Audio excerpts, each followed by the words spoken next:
Land Rover Discovery. The company likes to call it the world's most awarded 4x4, and it's certainly picked up its fair share of accolades from 4-Wheel Drive Australia magazine. 4-Wheel Drive of the Year several times around. And this particular one here, TDV6 base model, picked it up just a couple of years ago. Unfortunately these days you tend to see a lot more of them just sitting around the shopping centres and the private school car parks at pickups at 3 o'clock in the afternoon.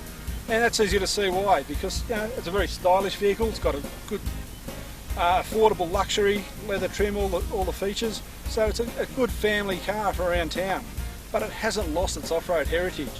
And just so that you can see that there's still a good off-road vehicle, Land Rover's loaded this one up with a few factory accessories which you wouldn't really expect.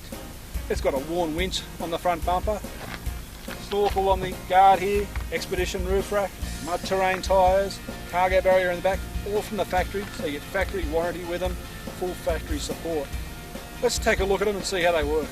Not many options you can get for a 19-inch tyre either, but Land Rover have one that they approve of and they specify on all their Expedition vehicles. These things drive all over the world, and the Land Rover Experience driver training centres use them on all their vehicles. They're a Goodyear Wrangler Duratrek, and so far they've proved pretty good. They're not really a mud terrain, they're a bit more of an aggressive all-terrain type tyre. And yeah, they're serving up pretty well on these rocky high country tracks.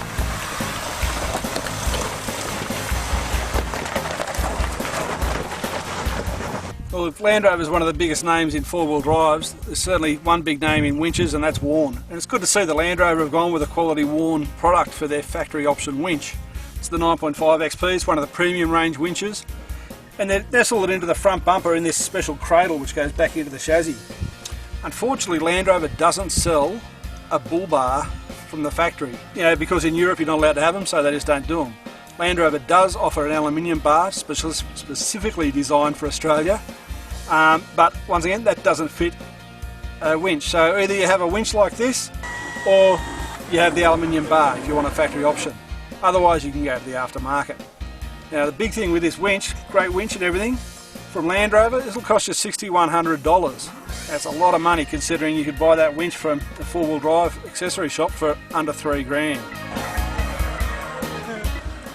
We all know it as a snorkel, but Land Rover's a bit different. They like to call it a raised air intake. I guess that's less likely to encourage those U-boat pilots to go and drive their 4-wheel drive through 3 metres of water. Once again, a factory accessory, fitted at your dealership. Just over $1,000 to have one of these, plus fitting. But yeah, good that a company is thinking about these sort of accessories from the factory.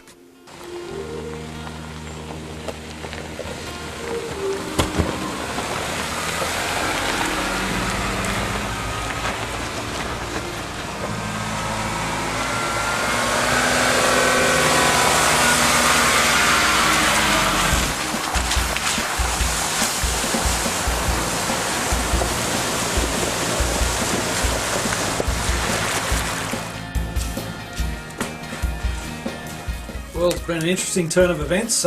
We've been up here in the mountains testing the Land Rover Discovery TDV6, but the weather changed overnight and started raining. Would have been 2 AM or something like that. Still raining now. It's actually buttoned off a bit now, but it's windy and cold. But what it did make for, we were down on the Caledonia River, deep down in the valley. A very interesting drive out. Lots of big bog holes, very muddy, very wet, and then we had a very steep climb back up, getting it back up to the main range. We've now taken refuge in one of the old cattleman's hut, grabbed a bit of breakfast, warm ourselves up, dry everything off and plan our route of escape.